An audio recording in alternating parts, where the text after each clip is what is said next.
Well, hello there. Today I just want to talk a little bit about communication model.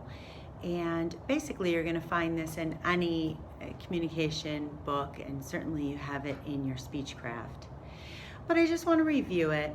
I also want to talk about the fact that this is pretty much how I'm going to do lectures. Yes, sometimes I will provide a PowerPoint for you to look through and that will complement the content.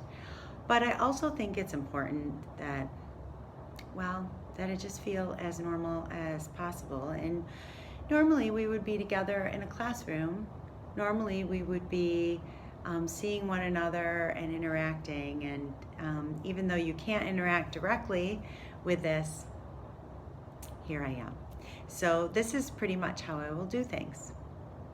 So let's talk a little bit about the communication model. Basically, communication has been around obviously for a really long time, especially rhetorically, especially if we talk about Aristotle, Plato, Socrates, and those are people that I'm sure you're very familiar with.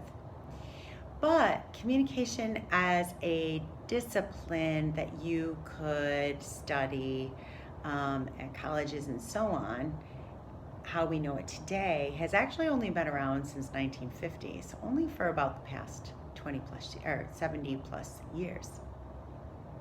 And it's gone through a big transition as well as how people talked about it or what they thought the model was like. They used to think that communication was linear, for instance, one way. A speaker speaks, a listener receives, but then they started to realize there was this beautiful thing called feedback in the more interactive model of communication. And now we have something called transactional, because we've realized in the discipline that a lot of things are happening simultaneously.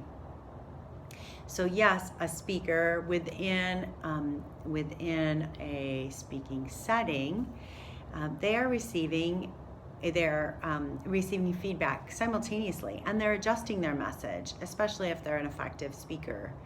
There's a transaction that goes between both the speaker and the listeners, and a lot of feedback.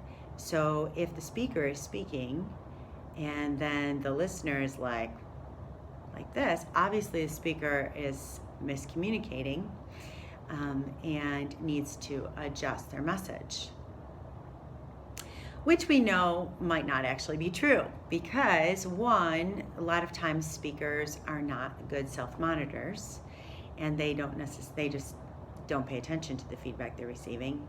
Or secondly, there are other factors that need to be considered in the communication exchange. So I might go this when someone is speaking, but we all know that doesn't necessarily mean that the speaker is confusing. It could mean that I had a disagreement with a friend that morning, and I'm like, even as I'm pretending to listen, I might be like, man, what was that about?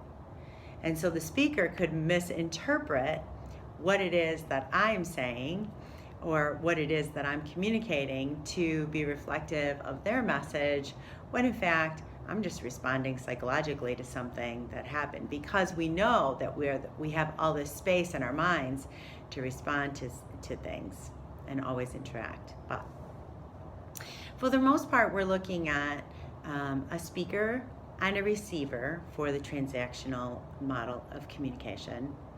The speaker encodes a message through a channel, and the receiver decodes a message and provides feedback. The speaker, as I said, encodes through a channel, and it looks a little bit like this. I know, I'm a fabulous artist. But the speaker encodes through a channel, and that channel could be it could be air if we're in a classroom together. It could be a text that that is my channel. It could be radio or television, it could be YouTube, and so on. So, and then the receiver, of course, is providing feedback, whether it be verbal or like, hey, what was that? Or nonverbal, either with a or laughter or sadness, perhaps even tears. And that's how that's all working. We also know that there are a lot of environmental things that could be happening as well. So the room could be too hot or too cold. We maybe had to work all night, and so when we are engaging with the communicator, we might be sleepy or tired or hungry or angry, or maybe we are going through some personal things. Or maybe COVID hits and we're not really fond of what's going on. Or maybe we're in great spirits and we just want to be somewhere else. We wish we were outside or doing something that we perceive to be more enjoyable. So all of those things come into play. But there is a lot of room for miscommunication, but a lot of room also for communication, especially when the feedback is generally promoted toward the speaker. If I'm interacting, and you know when someone is really communicating with you, you know that they're with you, and how powerful that can feel.